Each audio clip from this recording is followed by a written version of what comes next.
Hello बच्चों, कैसे हैं आप सभी। चलिए इस वीडियो में हम समझेंगे क्लास 8th की वर्कशीट नंबर 28 जो कि 28 अक्टूबर 2021 की वर्कशीट है और आज का सब्जेक्ट है इंग्लिश। और इस वर्कशीट में हम पढ़ेंगे टेंसेस और पिछली दो वर्कशीट में हम टेंसेस ही पढ़ रहे हैं, 2 या 3 वर्कशीट हो चुकी हैं इनकी। और इस वर्कशीट में हम पढ़ेंगे आज प्रेजेंट परफेक्ट कॉन्टीन्यूस टेंस के बारे में, पास्ट परफेक्ट कॉन्टीन्यूस टेंस के बारे में और तीसरा टेंस है यहाँ पे फ्यूचर परफेक्ट कॉन्टीन्यूस टेंस। ठीक है, तो चलिए स्टार्ट करते हैं हम प्रेजेंट परफेक्ट कॉन्टीन्यूस टेंस से। तो प्रेजेंट परफेक्ट कॉन्टीन्यूस टेंस कब यूज़ किया जाता है? This tense is used to indicate an action which began at some time in the past and is still continuing. यानी ये पास्ट में काम शुरू हुआ था पर ये काम अभी भी कंटिन्यू चल रहा है। ठीक है, और इसकी स्ट्रक्चर क्या होती है? सबसे पहले तो इसका एग्जाम्पल समझ लेते हैं। They have been playing since 5 o'clock, यानी वो 5 बजे से खेल रहे हैं। हो सकता है कि अब 8 बज रहे हों, 10 बज रहे हों, तो हम ये कहेंगे कि वो 5 बजे से खेल रहे हैं।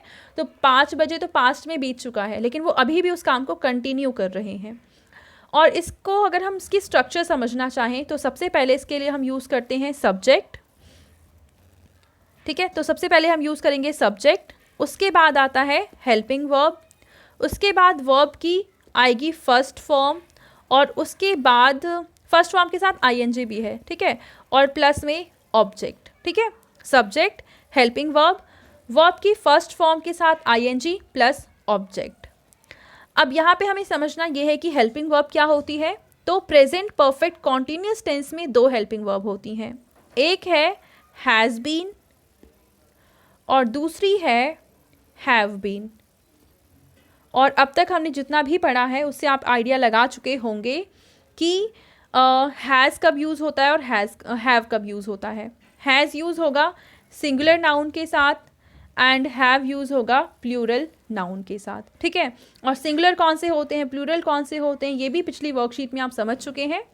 तो यहाँ पे मैं उसको दोबारा रिपीट नहीं करूँगी वरना वीडियो काफ़ी लंबी हो जाती है। ठीक है बच्चों, अब क्योंकि हमने प्रेजेंट परफेक्ट कॉन्टीन्यूस टेंस को समझ लिया है तो अब नेक्स्ट है हमारा पास्ट परफेक्ट कॉन्टीन्यूस टेंस।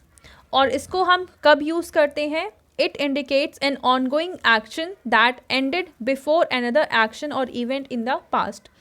यानी ये पास्ट की बात हो रही है कि पास्ट में ही काम शुरू हुआ था और पास्ट में ही काम ख़त्म हो चुका है। ठीक है, और यहाँ पे अगर हम एग्जाम्पल देखना चाहें इसका तो इन्होंने एग्जाम्पल दे रखा है, we had been waiting there for 2 hours before the bus arrived. तो हम वहाँ पे 2 घंटे तक इंतज़ार कर रहे थे बस आने के पहले।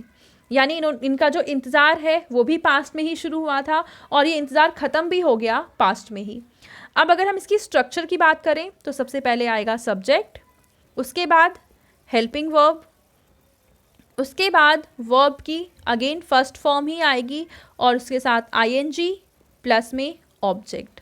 पर इस केस में जो हेल्पिंग वर्ब है वो सिर्फ एक होती है और वो है हैड बीन। ठीक है, फिर सब्जेक्ट सिंगुलर है या प्लूरल है, दोनों ही केसेस में हम यूज़ करेंगे हैड बीन। अब हम देखते हैं हमारा थर्ड टेंस जो कि है फ्यूचर परफेक्ट कॉन्टीन्यूस टेंस।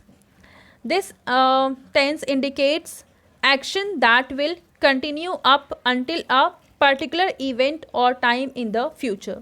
मतलब कोई काम जो शुरू हो चुका है या शुरू होगा वो फ्यूचर में कभी जाकर ख़त्म होगा। ठीक है, तो इस चीज़ को इंडिकेट करने के लिए हम यूज़ करेंगे फ्यूचर परफेक्ट कॉन्टीन्यूस टेंस। और अगर हम इसके एग्जाम्पल की बात करें, by next January we shall have been living here for 4 years।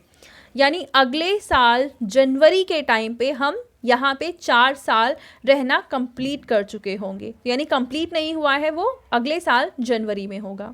ठीक है, अब इसके हम स्ट्रक्चर की बात करें तो सबसे पहले आता है सब्जेक्ट, उसके बाद है हेल्पिंग वर्ब, उसके बाद वर्ब की फर्स्ट फॉर्म और फर्स्ट फॉर्म के साथ आईएनजी भी आएगा और लास्ट में ऑब्जेक्ट। और यहाँ पे हेल्पिंग वर्ब में 2 हेल्पिंग वर्ब यूज़ होंगी, एक तो है शैल हैव बीन। फर्स्ट है शैल हैव बीन और दूसरी है विल हैव बीन। ठीक है, शैल हैव बीन तब यूज़ होगा जब सब्जेक्ट आई या वी है, और विल हैव बीन बाकी सभी केसेस में, आई और वी के अलावा बाकी सभी केसेस में यूज़ ये होगी। ठीक है, अब हमने इनकी स्ट्रक्चर समझ ली, इसको कैसे यूज़ करेंगे, कहाँ यूज़ करेंगे, वो सब तो समझ लिया। अब इसके बेसिस पे हमें कुछ क्वेश्चंस दे रखे हैं, अब उन्हें हम सॉल्व करते हैं और एक्चुअल में हम यहाँ से समझेंगे कि इनको कैसे यूज़ करेंगे। ठीक है बच्चों, तो चलिए स्टार्ट करते हैं। तो फर्स्ट यहाँ पे पॉइंट है dash she dash cook since 7 o'clock। यहाँ पे हमें बनाना है प्रेजेंट परफेक्ट कॉन्टिन्यूस। अब यहाँ पे सबसे पहले ब्लैंक है, इसका मतलब ये क्वेश्चन वाला स्टेटमेंट है। ठीक है, इंटेरोगेटिव स्टेटमेंट है, तो सबसे पहले हेल्पिंग वर्ब आएगी। अब शी यहाँ पे एक सिंगुलर नाउन है, तो सिंगुलर नाउन के साथ आता है हैज़, तो यहाँ पे आ जाएगा has she been, has she been, और कुक की जगह आ जाएगा कुकिंग। कुक की जगह क्या आ जाएगा, cooking. Has she been cooking since 7 o'clock, क्या वो 7 बजे से खाना बना रही है। सेकेंड स्टेटमेंट है eight that time he dash right a novel for 2 months। इसको हमें चेंज करना है पास्ट परफेक्ट कॉन्टिन्यूस में, और पास्ट में सबसे पहले तो देखो हेल्पिंग वर्ब है वो आती है हैड, तो सेकेंड में आ जाएगी हैड बीन, हैड बीन, और राइट के साथ हम आईएनजी लगाएंगे तो आ जाएगा राइटिंग। तो इस तरीके से सेंटेंस बनेगा कि at that time he had been writing a novel for 2 months, यानी उस समय किसी पर्टिकुलर समय की बात हो रही है, उस समय तक वो नॉवल 2 महीने के लिए लिख चुका होगा। ठीक है, फर्स्ट एंड सेकंड कंप्लीट हो गया। अब हम देखते हैं थर्ड स्टेटमेंट। थर्ड में हमसे कहा है Sahil took rest after he dash play for 2 hours। इसको चेंज करना है हमें पास्ट परफेक्ट कॉन्टिन्यूस में, तो सबसे पहले हेल्पिंग वर्ब आ जाएगी हैड बीन, और प्ले के लिए आ जाएगा प्लेइंग, और सेंटेंस बन जाएगा Sahil took rest after he had been playing for 2 hours। Sahil ने 2 घंटे खेलने के बाद रेस्ट लिया। ठीक है, अब हम देखते हैं इसका फोर्थ स्टेटमेंट, और इसमें लिखा है ही डैश स्लीप फॉर 5 hours। इसको हमें चेंज करना है प्रेजेंट परफेक्ट कॉन्टिन्यूस टेंस में। अब ही यहाँ पे सिंगल है, सिंगल पर्सन है, और सिंगल के साथ आता है हैज़, तो हम यहाँ पे करेंगे यूज़ हैज़ बीन, और स्लीप के लिए आ जाएगा स्लीपिंग। तो इस तरीके से ये पूरा सेंटेंस बनेगा he has been sleeping for 5 hours। वो 5 घंटे से सो रहा है। ठीक है, उसके बाद हम देखते हैं फिफ्थ पॉइंट, और इसमें लिखा हुआ है the rain dash stop by tomorrow, और इसको चेंज करना है फ्यूचर परफेक्ट कॉन्टिन्यूस टेंस में। द रेन है तो इसके साथ हम यूज़ करेंगे will have been, will have been, यहाँ पे स्टॉप के साथ हम आईएनजी यूज़ करेंगे तो आ जाएगा स्टॉपिंग, तो आप यहाँ पे लिखेंगे स्टॉपिंग। तो इस तरीके से पूरा सेंटेंस बन जाएगा the rain will have been stopping by tomorrow. तो अब हम देखते हैं सिक्स्थ स्टेटमेंट, और इसमें कहा है ही said that he dash live here for 6 months, और इसको हमें चेंज करना है पास्ट परफेक्ट कॉन्टिन्यूस टेंस में।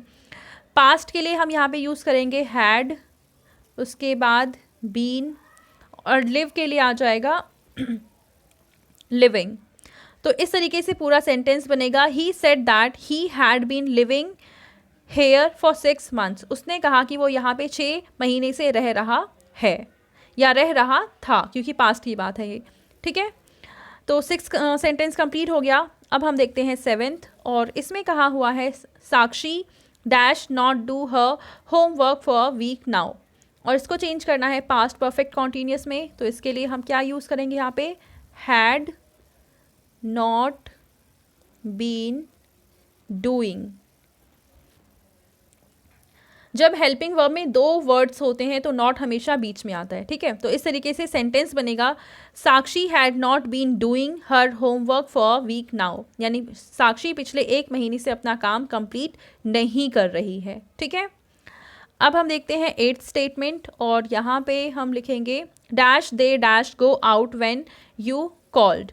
तो यहाँ पे हम करेंगे पास्ट परफेक्ट कॉन्टीन्यूस टेंस। तो पास्ट में हम पहले तो यहाँ पे यूज़ करेंगे हैड दे बीन, गो का आ जाएगा going, out when you called, जब आपने उन्हें बोला तो क्या वो आपके साथ बाहर गए। तो ये क्वेश्चन वाला स्टेटमेंट है, इसलिए हैड पहले आएगा, उसके बाद दे, फिर बीन, गोइंग। ठीक है, अब हम देखते हैं 9th स्टेटमेंट, और यहाँ पे लिखा है bye the end of this month he dash study in this school for 4 years। और इसको चेंज करना है हमें फ्यूचर परफेक्ट कॉन्टीन्यूस टेंस में, और ही क्योंकि सिंगुलर है तो इसके साथ आएगा विल हैव बीन, इसके साथ आ जाएगा studying, will have been studying. तो इस तरीके से पूरा सेंटेंस बनेगा by the end of this month he will have been studying in this school for 4 years।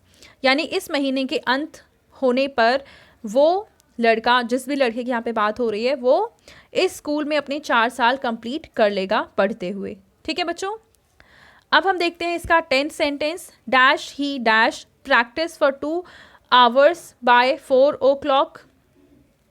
इसको चेंज करना है हमें फ्यूचर परफेक्ट कॉन्टीन्यूस टेंस में, और ही सिंगुलर है तो यहाँ पे हम यूज़ करेंगे विल ही, उसके बाद क्या आएगा हैव बीन, आगे आ जाएगा प्रैक्टिसिंग। ठीक है, will he have been practicing for 2 hours by 4 o'clock। क्या वो 4 बजे तक 2 घंटे तक प्रैक्टिस कर चुका होगा, कर लेगा। अब इसके बाद देखते हैं हम 11th sentence, he dash not work there for 5 days। और इसको हमें चेंज करना है प्रेजेंट परफेक्ट कॉन्टीन्यूस टेंस में। तो प्रेजेंट में क्योंकि 2 हेल्पिंग वर्ब्स होती हैं, और यहाँ पे ही है, सिंगुलर है, तो यहाँ पे यूज़ करेंगे हम हैज़ नॉट बीन, और वर्क के लिए हम लिखेंगे वर्किंग। ठीक है, तो इस तरीके से सेंटेंस बनेगा he has not been working there for 5 days। वो वहाँ पर 5 दिनों तक काम नहीं करता होगा। ठीक है, या करता है, क्योंकि यहाँ पे प्रेजेंट है तो करता है यूज़ करेंगे। उसके बाद है 12th, they dash sing a song since 3 o'clock। और इसको चेंज करना है हमें पास्ट परफेक्ट कॉन्टीन्यूस टेंस में, और यहाँ पे क्योंकि एक ही हेल्पिंग वर्ब है तो चेंज यहाँ पे आ जाएगा हैड बीन सिंगिंग। और इस तरीके से सेंटेंस बनेगा they had been singing a song since 3 o'clock। वो 3 बजे से ही गाना गा रहे थे। नेक्स्ट है 13th sentence, dash you dash wait here for 2 hours। और चेंज करना है इसको प्रेजेंट परफेक्ट कॉन्टीन्यूस में। तो यू के साथ क्या आता है आप मुझे बताओ। तो बच्चों देखो, हैव यूज़ होता है प्लूरल के साथ, पर साथ ही साथ आई और यू के साथ भी हैव का यूज़ होता है। ये पिछली वर्कशीट में हम डिस्कस कर चुके हैं। ठीक है, तो यहाँ पे आएगा हैव, उसके बाद यू, फिर आएगा बीन, उसके बाद वेट का आ जाएगा waiting. Have you been waiting here for 2 hours। क्या तुम यहाँ पे 2 घंटे से वेट कर रहे हो। उसके बाद है 14th sentence, dash they dash when I was away. इसको चेंज करना है पास्ट परफेक्ट टेंस में। पास्ट में एक ही हेल्पिंग वर्ब है तो सिंपल हम लगा देंगे हैड, दे, यहाँ पे आ जाएगा बीन, और टॉक का आ जाएगा टॉकिंग। तो इस तरीके से सेंटेंस बनेगा had they been talking when I was away. क्या जब मैं बाहर था या दूर था तब वो बात कर रहे थे।